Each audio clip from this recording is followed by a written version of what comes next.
Right. What's going on, everyone?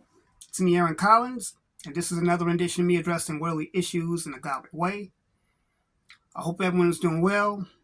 Hope everyone's in their right mind, and I hope everyone is being blessed and highly favored. So, without further ado, let's get on into the commentary. So, last night I saw Chris Rock's latest special on Netflix titled Selective Outrage. And I must say that Chris didn't hold back. He covered a lot of topics that we deal with today, such as women's rights, abortion, racism. He even went over the whole January 6th situation at the Capitol. And he did it in the Chris Rock form and fashion, talked about some things. A lot of things he covered, particularly slavery, I must admit, it rubbed a lot of people the wrong way, particularly black people, because when it comes to slavery and racism, we know that these things are not funny. These things are nothing to laugh at. Willie D made a comment saying the things that he said about slavery was not funny because if we were to say some stuff about the Holocaust, let's just face it, they'd be wanting to counsel us and want us go on apology tours and things like that. And I get what Willie was saying. I get where he was going with this one. I mean, it's like the things that Chris Rock was saying. He made a lot of use of the N-word. He made that very clear how he feels. And it's like what Chris was exhibiting. He was showing trace that basically that it's all right to make fun of black people, even though he's a comedian and he was doing what he does. And I know some people have said that, oh, they're only jokes. You guys are too sensitive. Yeah, I get that. But one thing that's for certain that Chris Rock made clear that is people have gotten way too comfortable with saying things, including us, about us. And it's like that black people have been basically the whipping boys and the scapegoats for a lot of humor. I mean, it goes back to last year with the whole situation with Joe Rogan on his show. But anyway, this is neither here nor there. Chris Rock delivered, and I look at it this way. It's a form of basically him releasing a whole lot of built-up pressure, a whole lot of built-up anxiety, maybe some rage. All of that was to build up to what everyone was waiting for him, the thing that everyone was anticipating him to talk about, his whole response to the Will Smith Oscar slap. Now, this special comes at a time where we're like a couple of days from the 95th Academy Awards. It should be coming on. And we all know that Chris Rock has hosted the Academy Awards, including last year's. And he's also hosted others before that. The fact that this that this special is coming on, I believe it was strategically placed because, once again, this is a year before where he got slapped on stage. But anyway, he wasted no time in putting out his true feelings about the slap, about Will Smith and how he felt about the situation. He even brought Jada in, how people were talking about how Will, saying that Will was wimping out. I'm not going to use the other word, but how Will didn't say anything when Charlamagne and the Breakfast Club and Drink Champs and some of the other platforms were railing him about the whole entanglement Red Table Talk situation, that how he just sat there. He covered the fact that when all of them were saying that we're talking about things, he didn't have any smoke for them. But the minute when he got up on the stage at the Oscars and told the jokes that he told about Jada's alopecia, which he states he didn't know she had alopecia at the time, but that Will got up there and once again slapped him. And he even referred to Will as Suge Smith, which was a reference to Suge Knight, the former CEO of Death Row Records, who's infamously known for his bullying and strong arm tactics in the industry.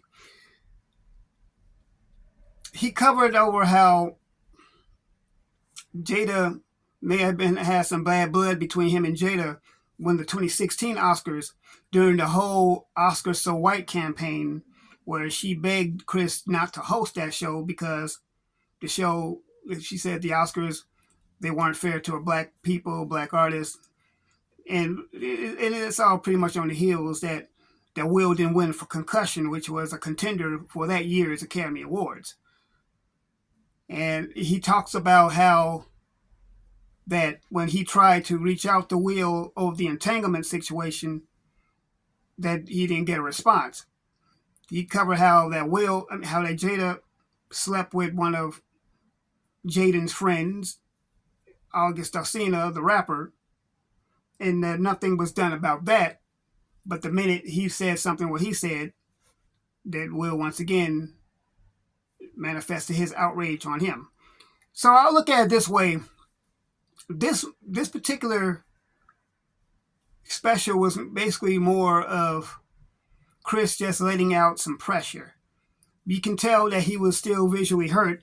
I believe that he was still maybe even a little bit bitter. But when I say hurt, not physically hurt, I mean, we know that the slap that when he hit him, it hurt.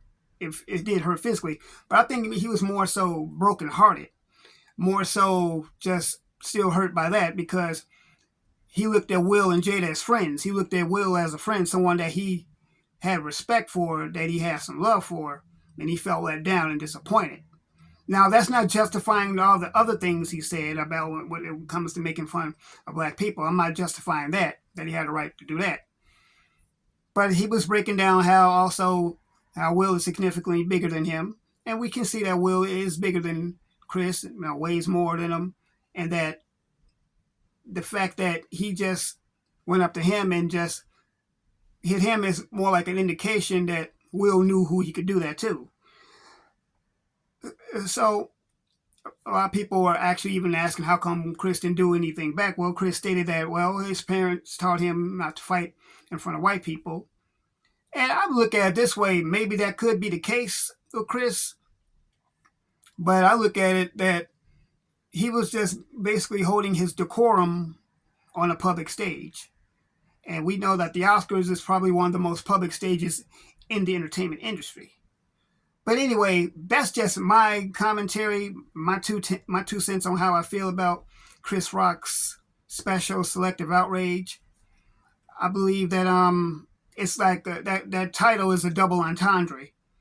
That Chris selected the time to release his outrage over being hit, and that he thinks that Will use selective outrage toward who to vent on when he was dealing with all the situations that he was dealing with. But yeah, like I was saying, no, that's just how I feel about it. That's how I feel. I mean, nothing I'm saying is etched in stone. It's not the final end all be all. Once again, these are just how I feel. These are my opinions and comments. But anyway, you know what to do. Y'all get in the comments. Let me know what you think. How do you feel about the whole situation and feel about the Netflix special, Selective Outrage? Now, am I making some sense of what I'm saying? And also put y'all's opinions in there, what y'all think really happened, what you think transpired. Because ultimately, I think these are two very talented individuals, Will Smith and Chris Rock. And I personally think they need to sit down and talk if they haven't already. I think they should sit down and have a conversation, maybe even regain their friendship back. I mean, and they need to do it somewhere where there are no cameras. But that's just how I feel. But anyway, yeah, once again, y'all get in the comments. Let me know. Also, share this video. Hit the bell icon to be notified when I drop more videos.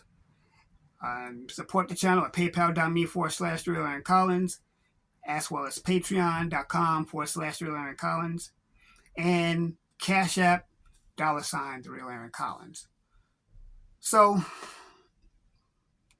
that's just what I wanted to say about Selective Outrage. It's still on Netflix for those of you who want to check it out. Um, I hope I didn't put any spoilers in there. If so, please forgive me. But anyway, you should check it out anyway. Maybe you should check it out and do your own research about it and see what you think. Like I said, I think Chris Rock is a very talented comedian. And I think Will Smith is a very talented in what he does. So yeah. So anyway, y'all, you know what it is. Remember this. And I mean these words. I mean them from the bottom of my heart. But God loves you. I love you. Let's do life. And I'll see you in the next video. God bless. And stay safe.